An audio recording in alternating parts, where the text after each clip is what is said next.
स्वागत है कार्यक्रम में आपका एक बार फिर से। निफ्टी थोड़ा सा हल्का सा एक डाउन पुश आया है, करीब करीब 24,131 और 7 अंक नीचे, बट निफ्टी बैंक 700 के स्तर पे ऑलमोस्ट डेलो की ट्रैजेक्टरी के आसपास ट्रेड करता हुआ। इस बीच हमारे साथ बिग मार्केट वॉइसेस की घड़ी में आज देवेंद्र चौकसी जुड़ चुके हैं। अब देवेंद्र जी नमस्कार, कार्यक्रम में स्वागत है। और इंटरेस्टिंग रहा आई थिंक जो वीकेंड पे सैटरडे नाइट का जो डेवलपमेंट था, जो संडे और इनफैक्ट मंडे बाजार में एक स्टेबिलिटी आने की कोशिश करी, but clearly I think that उस इशू ने एक ग्लोबल मार्केट्स और हमारे बीच में एक डाइवर्जेंस क्रिएट कर दिया है।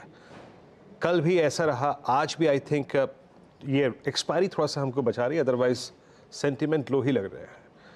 देवेंद्र जी, ये नॉर्मलिटी जो है वो कब तक आएगी, और आपको लगता है कि अभी इस इशू को लेकर बाजार थोड़ा सा टाइम स्पेंड इस रेंज में करे? आपका व्यू? तो good afternoon Virendra. I think एक तो सबसे पहले ट्रंकेटेड वीक है, so certainly I think we are not going to be seeing enough amount of activity, stock participation.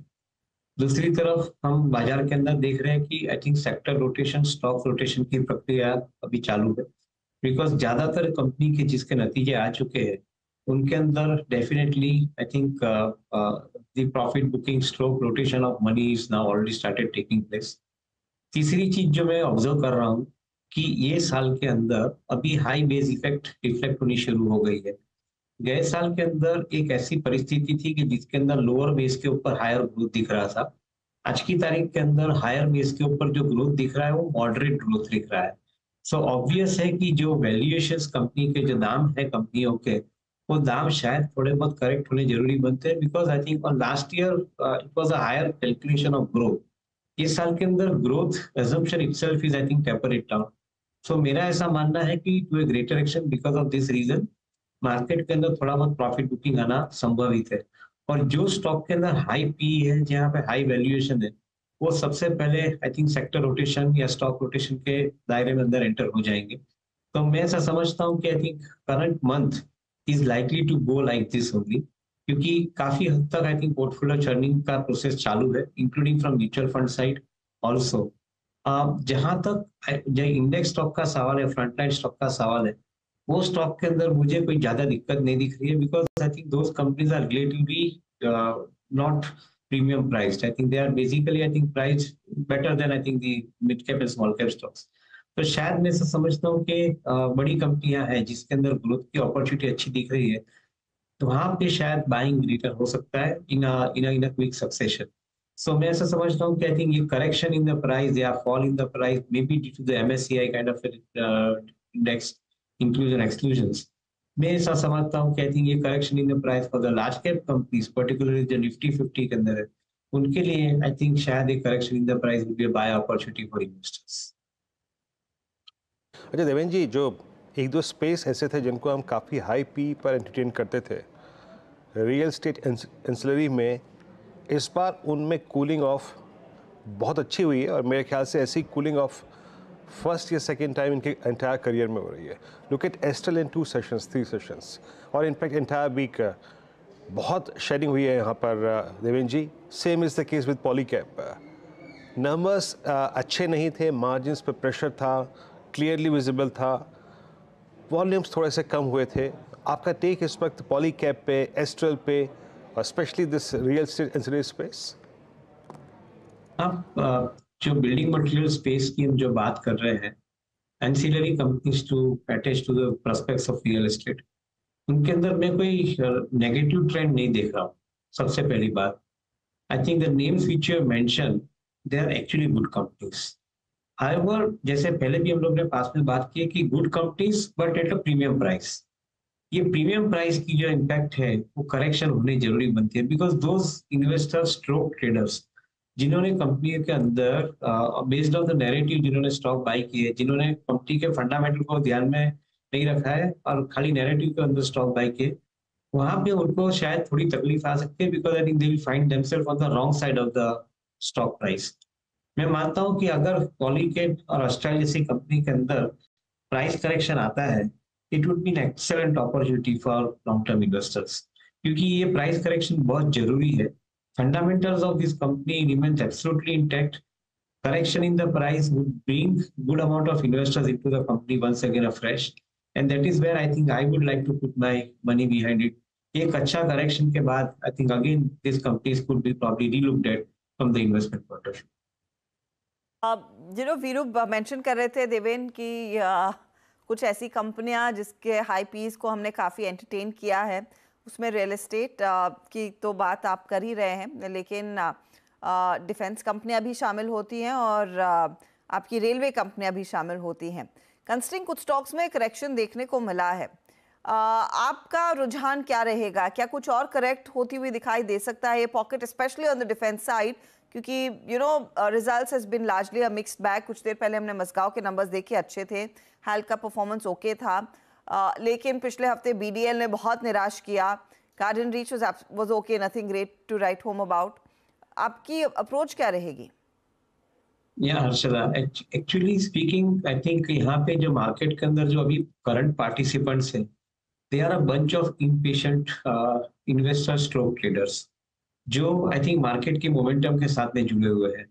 They are not here for long term investment. So quite obvious है कि ये company के जो दाम बड़े हैं, जो कंपनी की हम बात कर रहे हैं, डिफेंस की बात कर रहे हैं, रेलवेज की बात कर रहे हैं, कैपिटल गुड्स की बात कर रहे हैं, companies which are connected with building material segment उसकी बात कर रहे हैं, ये जो बिजनेस के अंदर हम लोग आगे का प्रक्रिया देख रहे हैं, उसके अंदर ये कंपनी के बिजनेस को कोई हिसाब से मैं नेगेटिव नहीं गिनता हूँ।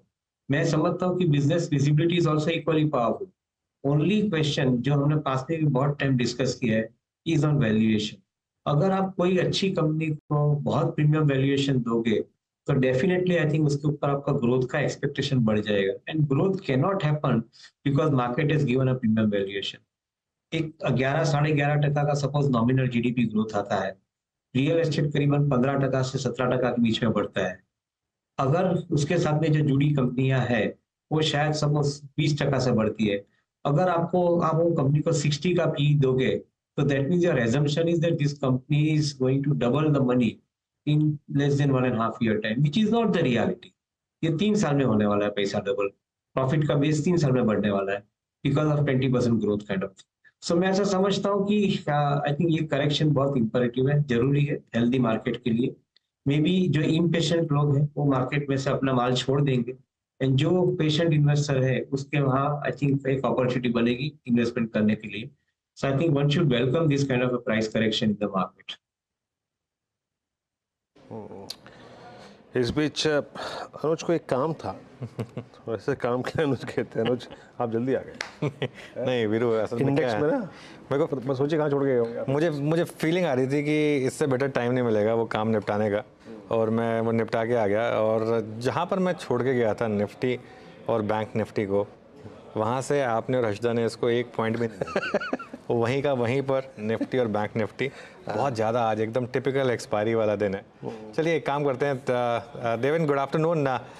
देवेन एक चीज़ जो आपसे पूछनी है मुझे, HDFC बैंक अब यहाँ पर क्या करें, क्योंकि बहुत लोगों को लग रहा है कि फाइनली वो MSCI वाला फैक्टर भी आ गया।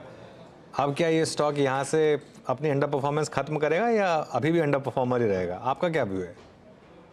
Yeah, Anuj, I think good question. Based on my understanding on the subject, जब भी कोई कंपनी MSCI जैसे इंडेक्स में से एक्सक्लूड होती है तो उसके अंदर से कौन बाहर पहले निकलता है? जो ट्रेडेड फंड है वो सबसे पहले बाहर निकल जाते हैं, बिकॉज उनका काम ही है I think to get I think the trading position to the market, तो निकल जाते हैं। And I think who enters into this particular counter? The investors enters into the counter. In my view point, being other fundamentals remain same, उसके अंदर कोई ज्यादा बदलाव नहीं है। prospects for banking sector as a whole I think remains absolutely convincing to me. Save and accept I think the situation of cost of deposit in the given period, but वो भी लंबा टाइम के लिए नहीं है। तो मैं ऐसा समझता हूँ कि I think overall opportunity banking क्षेत्र के अंदर अच्छी है, and if you cannot bye banks like SBI and HDFC bank in current times, probably I think when the market starts trading at premium, जब भी मार्केट को प्रीमियम में trade करना शुरू करेगा तभी ये कंपनियां एक्सपेंसिव बनेगी। मैं ऐसा समझता हूँ कि because there fundamental strength is strong, I would probably go for it. Market के अंदर कोई भी प्राइस करेक्शन आता है, that becomes an investment opportunity for investor in counters like HDFC Bank, in counter like SBI, for that matter ICICI, Bajaj Finance, These are some of the names I think which have proven business model. So उसके अंदर I think मुझे कोई ज़्यादा तकलीफ नहीं दिखती है. On the contrary, I think price correction is a big opportunity for investors. Okay, chemical stocks में बड़ी करेक्शन आई आरती इंडस्ट्रीज की उस कॉन कॉल के बाद. देवेन, आपने कैसे रीड किया इसको और क्या आप यहाँ पर कोई स्टॉक बाय करेंगे? जो केमिकल कंपनीज के नतीजे भी अनुज आए हैं उसके अंदर थोड़ा मिक्स है.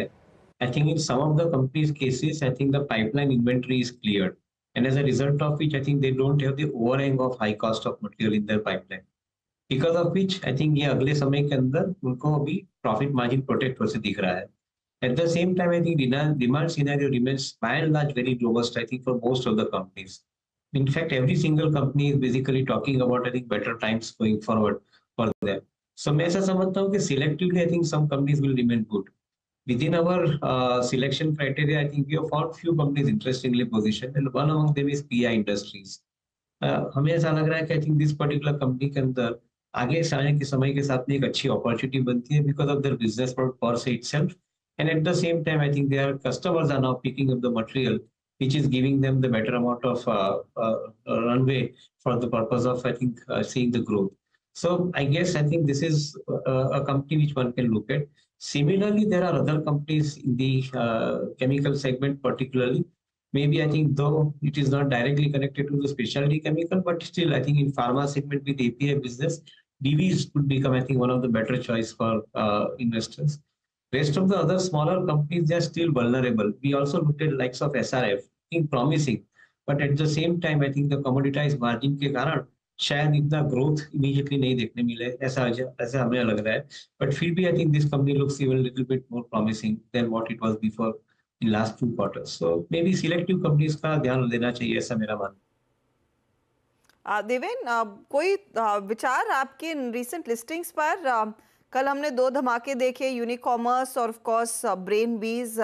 उससे पहले ओला इलेक्ट्रिक, और ओला इलेक्ट्रिक में हम सब जानते हैं लिस्टिंग के बाद बहुत बड़ा मूव देखने को मिला है, भले एक बहुत ही शांत लिस्टिंग होती हुई दिखाई दी. कुछ पिक किया है इन तीनों में? So Harshada, I think each of the companies have a unique business model to talk about, and certainly I think they are the ones, I think that is why one of the reason for which कि जो liquidity है market के अंदर वो ये नए ideas को chess कर रही है. आज की तारीख में कोई भी नए फंड के अंदर इंक्लूजन लाना है कोई भी स्टॉक का, they definitely want, I think, a different kind of a space. They don't want to see the same kind of a space in which they want to increase the exposure. So to a greater extent, I think likes of Ola, likes of e-commerce, likes of Sky, I guess I think these kind of companies, they remain relatively a different kind of a business model, which is why उनका portfolio के अंदर समावेश हो रहा है. अगर ये company के अंदर इमीडिएटली प्रॉफिट आने की कैसे संभावना बनती है, one can't even argue for it at this point of time. Maybe a couple of quarters after, it will be more meaningful discussion after we understand from management all of these issues. But overall, I think for the sake of creating exposure, I think money is going into these companies.